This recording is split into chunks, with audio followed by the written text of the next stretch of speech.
Hey everybody, what do you think of my latest mosaics this time? There's two of them.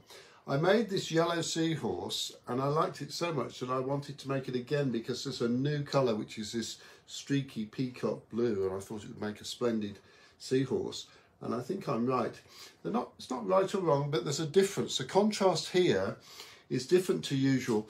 Normally, here's our colour wheel. Normally we're looking at analogous colours next to each other on the colour wheel and comparing them to complementary colours opposite each other on the colour wheel. And the analogous colours will be harmonious, nice and calm, whereas the complementary will tend to sort of pop and sort of zimmer with each other.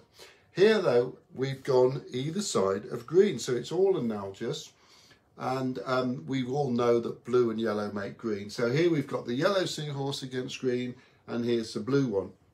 So the contrast here is warmth really, because the yellow is the sun and we're steering towards red hot slightly with the yellow, and here we're on the way to blue, to a cooler one.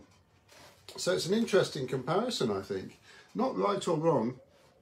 You'll notice I had to use a lighter background for this one than this one in order for the blue to stand out.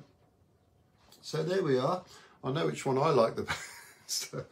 Wondering if you agree with me, but I'm not going to say. Anyway, as usual, there's an accompanying verse which goes like this. The seahorse. Being a male seahorse is a bit oblique. There's one thing about me that makes me unique.